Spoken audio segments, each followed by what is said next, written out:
Hello everyone, welcome to all of you in ATM biology classes अर्थात ATM biology classes में आप सबों का स्वागत है।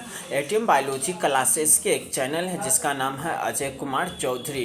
इस चैनल पे यदि आप चाहते हैं तो यहाँ पे आपको नीट के लिए क्रैश कोर्स स्टार्ट हुआ है जो कि 2021 के स्टूडेंट्स के लिए है। यदि कोई बच्चा जो इस बार बिहार बोर्ड का एग्ज़ाम दिया है या फिर सीबीएसई का एग्ज़ाम दिया और वो क्रैश कोर्स के द्वारा नीट के 2021 के लिए तैयारी करना चाहता है तो उसके लिए ये चैनल एक बेस्ट प्लेटफॉर्म है जहां पर आकर के वो काफ़ी अच्छा से नीट की तैयारी कर सकता है। यहाँ पे हम नीट का क्रैश कोर्स स्टार्ट कर रहे हैं जहाँ पे हम आपको बायोलॉजी पढ़ाएंगे। यदि आप केमिस्ट्री क्लास करना चाहते हैं तो आप सुपर 30 केमिस्ट्री क्लासेस नामक यूट्यूब चैनल पर जा कर के वहाँ ज्वाइन कर सकते हैं जहाँ पर विजय सर काफ़ी अच्छा से केमिस्ट्री की तैयारी कराते हैं, जहाँ पर आपको सॉन्ग भी केमिस्ट्री में सुनना पड़ेगा और कहानी भी आपको बताया जाएगा।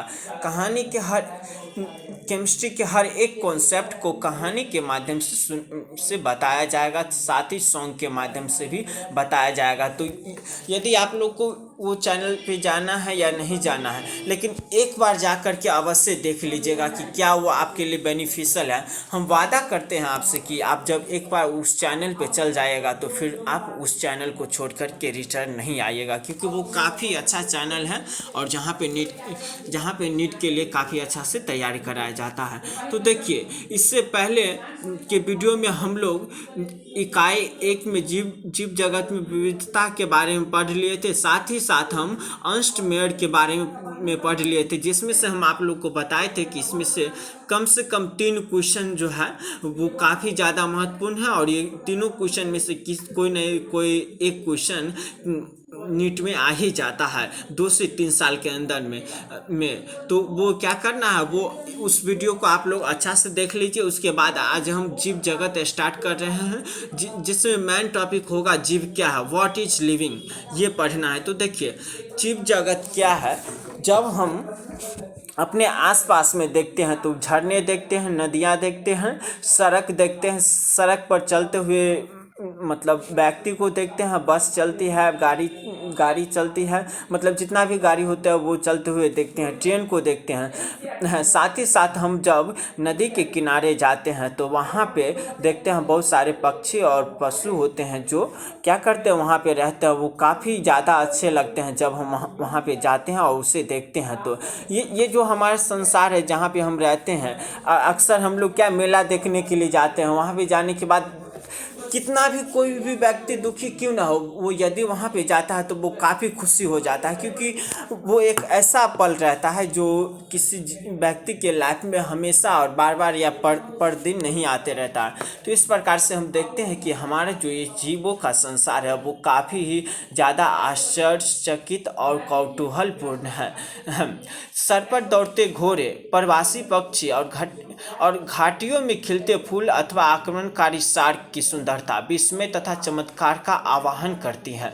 वो विस्मय बना देते हैं और चमत्कार बताता है कि देखो कितना ज़्यादा चमत्कार हो रहा है। तो ये सब जितना भी है वो सब जीव के अंतर्गत आते हैं और यहाँ पर हम लोग क्या करते हैं, तो जीवों का अध्ययन करते हैं, जीवों के बारे में यहाँ पे हम जानने का प्रयास करते हैं। तो देखिए, मतलब जब भी कोई भी व्यक्ति हो तो उसके मन में 2 प्रकार के क्वेश्चन उठते हैं। फर्स्ट क्वेश्चन रहता है कि सजीव और निर्जीव क्या है, जीव तथा निर्जीव क्या है, ये तथा दूसरा रहता है ये कि जीवन का उद्देश्य क्या है। तो चूंकि हम लोग बायोलॉजी वाले हैं और एक वैज्ञानिक दृष्टिकोण से सोचते हैं, तो इस प्रकार से पहला क्वेश्चन कि जीव और निर्जीव क्या है उसका आंसर हम लोग कर सकते हैं।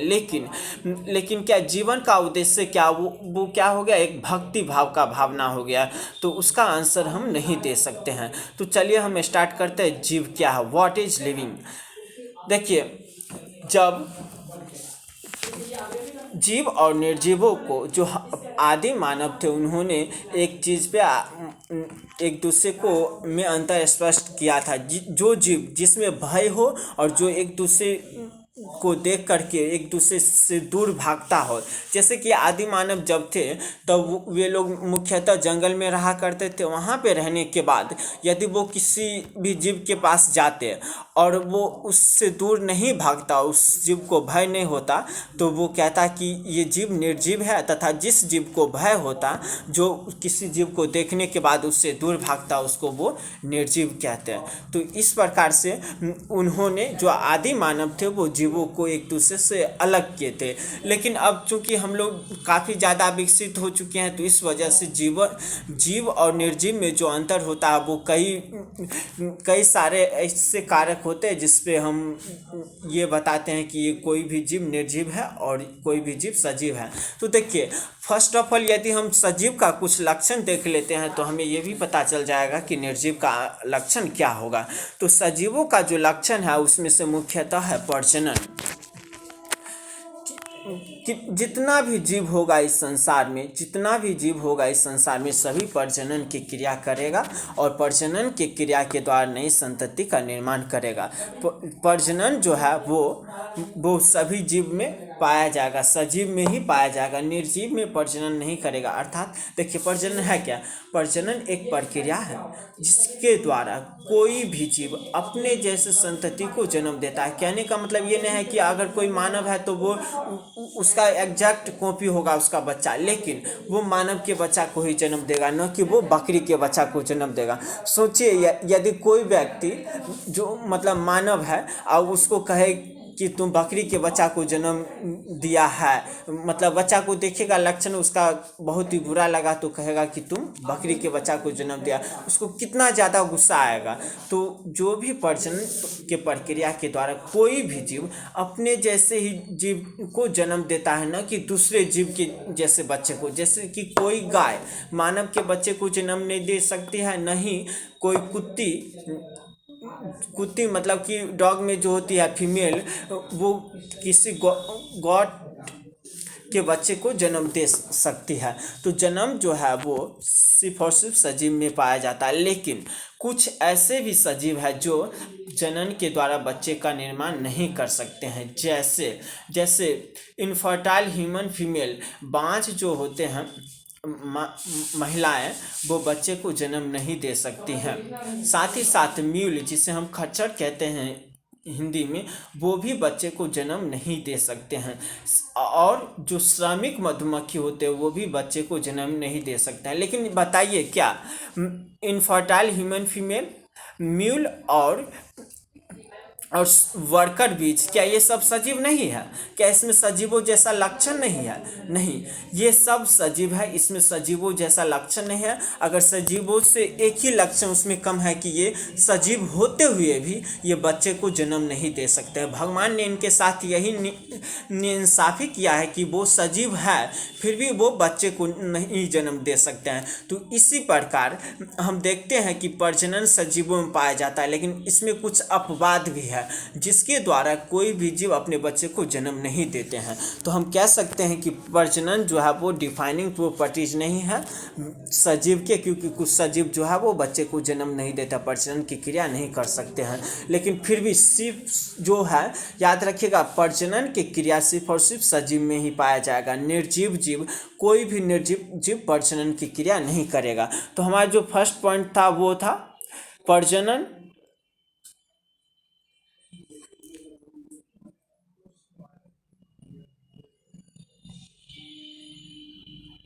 देखिए, अब जो हमारा सेकेंड पॉइंट है वो है वृद्धि।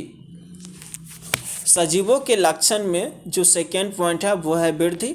अर्थात जितना भी सजीव हो वो सब क्या करेगा? वृद्धि करेगा। लेकिन ये जो वृद्धि है वो निर्जीव में भी पाया जाता है। सजीव में बॉडी के अंदर से होगा वृद्धि और निर्जीव जीव में बॉडी के बाहरी भाग में होगा। जैसे कि देखिए, हम पहाड़ को देखते हैं ना, पहाड़ हम लोग जानते हैं, पहाड़ में क्या होगा, एक छोटा सा इतना ऊंचा रहेगा पहाड़, देखिएगा इतना ऊंचा रहेगा।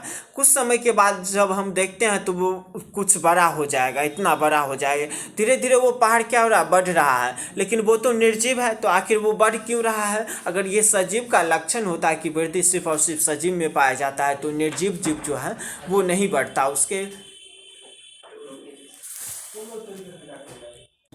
चलिए, हम देख रहे थे कि वृद्धि जो होता है यदि सजीव ही में होगा तो फिर निर्जीव जीव के भी मतलब हाइट में, साइज में और वजन में क्या हो रहा है, वृद्धि हो रहा है। तो क्या वृद्धि सजीव और निर्जीव दोनों में पाया जाता है, लेकिन जब सजीव में वृद्धि होगा तो वो शरीर के आंतरिक भाग से होगा। हम लोग के शरीर में जब वृद्धि हो रहा है तो शरीर के आंतरिक भाग से हो रहा है, जिसको हम स्पष्ट रूप से देख नहीं सकते हैं। लेकिन जब निर्जीव जीवों में वृद्धि होगा तो उसके शरीर पर कोई दूसरा पदार्थ आकर जम जाएगा, जिसके वजह से उसके हाइट में वृद्धि हो जाएगा, साइज में वृद्धि हो जाएगा। जैसे देखिए, जैसे कि लोहा, देखिए लोहा जब हम नया खरीद करके लाते हैं तो वो काफ़ी अच्छा रहेगा, वो पतला भी रहेगा। जैसे कि माना कि वो 10 इंच का हम लोहा का छड़ एक खरीद करके लाए, कुछ दिन तक जब उसको हम घर में रख देते हैं नमी वाले स्थान पे, तो देखते हैं कि उस जो लोहा था उसका साइज थोड़ा सा बढ़ जाएगा, 11 इंच या 12 इंच हो जाएगा। वो आखिर क्यों होता है? क्योंकि उसमें नमी वाले पदार्थ के वजह से उस नमी वाले पदार्थ उसके बॉडी पे जम गया था, जिस वजह से ये लोहा जो है वो मोटा हो गया। तो उसमें भी वृद्धि होता है, लेकिन बाहरी कारक के वजह से हुआ, बाहर से हुआ। इसीलिए कहेंगे कि वृद्धि जो है सजीव में पाया जाता है और निर्जीव में भी। लेकिन सजीव में शरीर के अंदर आंतरिक भाग से होगा और निर्जीव में बाहरी भाग से होगा। साथ ही देखिए, वृद्धि कोई भी जीव करेगा तो उसका मुख्यतः 2 कारण होगा। देखिए, एक पौधा है, ये एक पौधा है जिसमें वृद्धि होगा। जब इसके हाइट और साइज में वृद्धि होगा, यदि वो सजीव है तो हमें पता नहीं चलेगा, क्योंकि इसके आंतरिक भाग से ये वृद्धि हो रहा है। ये धीरे से ये मोटा हो जाएगा, धीरे से ये देखिए मोटा हो रहा है ना, धीरे से मोटा होगा, लेकिन आंतरिक भाग के वजह से होगा, न कि बाहरी भाग से के वजह से होगा। तो सजीवों में जो वृद्धि होगा वो आंतरिक भाग से होगा, लेकिन जब निर्जीव में होगा तब वह आंतरिक बाहरी भाग से होगा। जैसे कि हम देखते हैं, ये देखिए, ये एक पहाड़ है, पर्वत है, जो भी आप इसको कहिए, ये है। इसमें कुछ समय तक ये ऐसे समझिए कि 2010 में ये इतना बड़ा था, लेकिन 2020 में जब हम उसी पर्वत पर गए तो हमें पता चला कि वो कुछ उससे ऊंचा हो गया है। जैसे कि हिमालय पर्वत में अभी धीरे धीरे वृद्धि हो ही रहा है। तो उसमें क्या हुआ, जब 2020 में हम देखने के लिए आए तो उसका हाइट कुछ बढ़ गया था। तो ये किस वजह से हुआ? क्योंकि इसके ऊपरी भाग में कोई भी पदार्थ आकर के जम गया था और इस वजह से इसके हाइट में वृद्धि हुआ। तो बाहरी भाग से हुआ ये, लेकिन यहाँ सजीव में जो होगा वो निर्जीव आंतरिक भाग से होगा। अब क्या कहते हैं कि किसी भी जीव में वृद्धि होगा तो मुख्यतः 2 वजह से होगा। या तो उसके कोशिका में की संख्या में वृद्धि होगा, जो कण रहेगा उसके संख्या में वृद्धि हो जाएगा, इसके वजह से होगा। और दूसरी बात, उसके द्रव्यमान में वृद्धि की वजह से होगा। संख्या, कोशिकाओं की संख्या में वृद्धि, जैसे कि हम मानव है तो उसमें जो वृद्धि होता है वो कोशिकाओं की संख्या में वृद्धि होगा। और जब कोशिका एक कोशिका था तो बहुत ही कम मास था, उसका द्रव्यमान था। लेकिन जब बहुत सारे कोशिका हुआ, कोशिका की संख्या में वृद्धि हुआ, तो इसका मतलब है कि मास भी बढ़ा होगा। तो इस वजह से हम कहते हैं कि वृद्धि का 2 गुण है, एक कोशिकाओं की संख्या का बढ़ना तथा दूसरा उसके द्रव्यमान का बढ़ना। कोशिकाओं की संख्या, एक कोशिका से बहुत सारे कोशिका हुआ और एक कोशिका का द्रव्यमान समझिए 5 ग्राम था, तो यदि 10 कोशिका हो गया तो ये टोटल मिला के 11 कोशिका हुआ। और जब ये 11 कोशिका होगा तो 5 ग्राम से कर लीजिए तो ये कितना, 55 ग्राम इसका मास हो जाएगा। मतलब कि कोशिका की संख्या भी बढ़ रहा है और मास भी बढ़ेगा। ये होगा 2 कैरेक्टरिस्टिक वृद्धि के। चलिए आगे हम पढ़ते हैं। तो अगला जो है कैरेक्टरिस्टिक वो है अगला जो गुण है वो है उपापचय। सभी जितना भी जीव है वो सभी, तीसरा जो गुण है सजीवों का वो है उपापचय।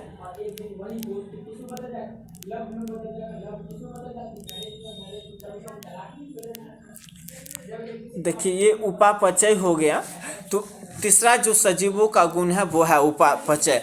हम जानते हैं कि जितना भी जीव है वो सब किससे मिलकर बना है, तो जितना भी जीव है वो रसायनों से मिलकर बना है। ये रसायन छोटे भी हो सकते हैं और बड़े भी हो सकते हैं। जब ये रसायन छोटा बड़ा हो सकता है, ये विभिन्न वर्ग के हो सकते हैं माप, और ये विभिन्न क्रिया भी करते हैं। इन सभी क्रियाओं को रसायन से मिलकर हम बने हैं। हमारे बॉडी के अंदर में बहुत सारे रासायनिक प्रक्रियाएं होता है, तो इन सभी को एक साथ जब जोड़ेंगे तो उसे हम उपापचय की क्रिया कहेंगे। अर्थात किसी जीव में होने वाले सभी रासायनिक, भौतिक और जैविक प्रक्रियाओं के समूह को, किसी जीव में होने वाले सभी रासायनिक परिवर्तन उपापचय क्रिया, रासायनिक जैविक क्रियाओं के या फिर भौतिक क्रियाओं के समूह को हम क्या कहेंगे, उपापचय कहेंगे। किसी भी जीव में होने वाले सभी रासायनिक,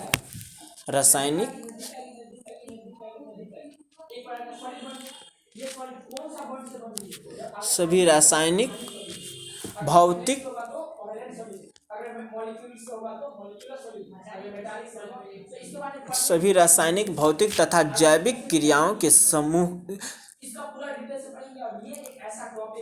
जैविक क्रियाओं को एक साथ हम क्या कहते हैं, उपापचय कहते हैं। उपापचय की क्रिया सजीव के जीवों में ही पाया जाता है। उपापचय की क्रिया निर्जीव जीवों में नहीं पाया जाएगा। अर्थात निर्जीव जीवों में क्या होगा, रासायनिक प्रक्रियाएं नहीं होगा।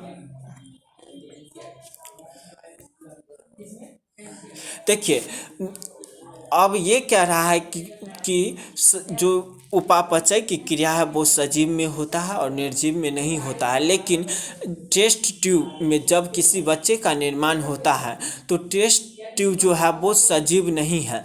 टेस्ट ट्यूब सजीव नहीं है, लेकिन टेस्ट ट्यूब में जो बच्चे का निर्माण हो रहा है उसमें जितना भी प्रक्रियाएं संपन्न हो रहा है वो सब सजीव है। याद रखिएगा, टेस्ट ट्यूब जो है वो जो पात्र है वो सजीव नहीं है, लेकिन उसमें होने वाले जो क्रियाएं हैं वो सभी सजीव हैं। उसके बाद हम जो चौथा गुण है जीवों का वो पढ़ते हैं। जीवों का चौथा गुण है उसे कहते हैं संवेदनशीलता।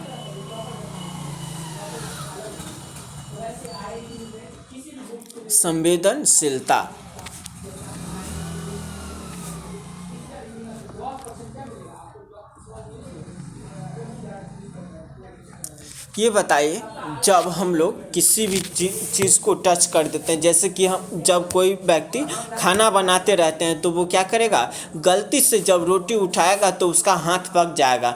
वो एकाएक उसको पता चल जाता है, वो एकाएक वहाँ से हाथ हटा लेगा। वो उसको इतना सोचने का भी नहीं समय मिलता है कि ये क्या हो रहा है, कैसे हमारा हाथ जला। वो फर्स्ट ऑफ ऑल उसका हाथ पहले देखिएगा हट जाएगा वहाँ पर से। तो ये क्या होता है, इस संवेदनशीलता है जिसके वजह से हम क्या करते हैं, अपने आप को सुरक्षित रखते हैं।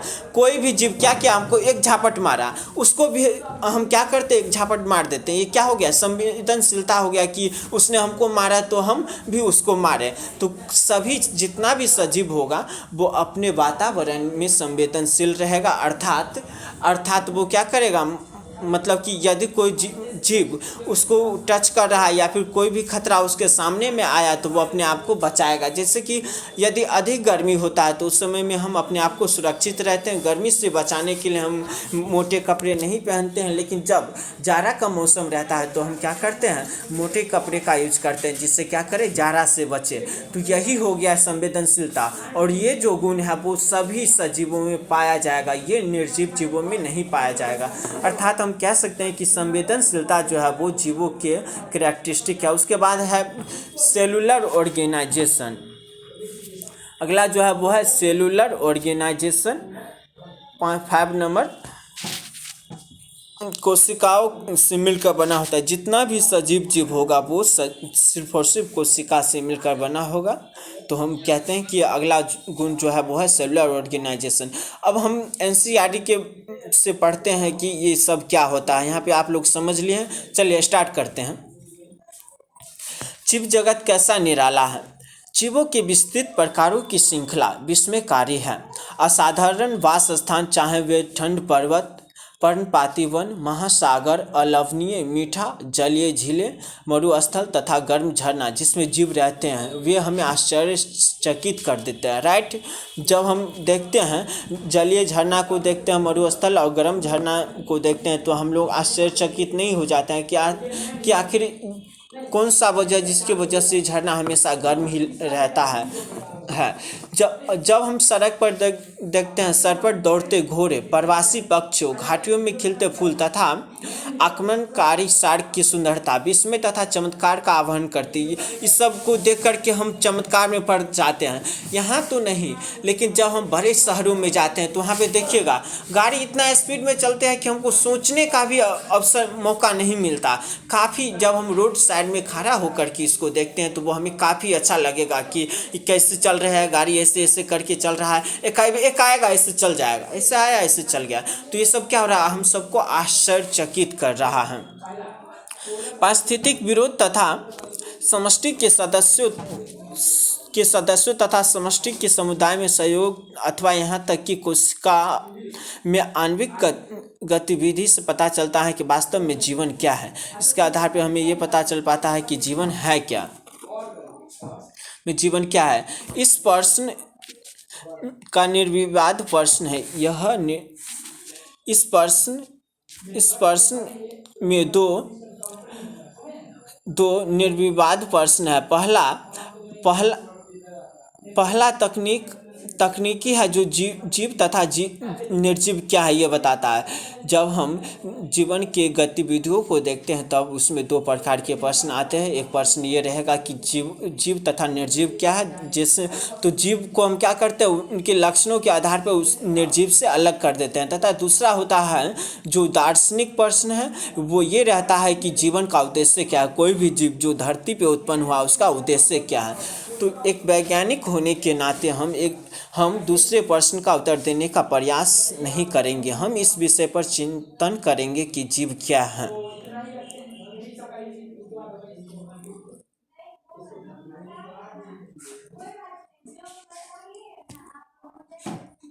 चलिए, तो जीव क्या है वो हमें पढ़ना है। जब हम जीवन को परिभाषित करने का प्रयत्न करते हैं तब हम प्रायः जीवों के सुस्पष्ट लक्षणों को देखते हैं। वृद्धि, जनन, पर्यावरण के प्रति संवेदना का पता लगाना और उनके अनुकूल प्रतिक्रिया करना, ये सब हमारे मस्तिष्क में तुरंत आते हैं कि ये अद्भुत लक्षण जीवों के हैं।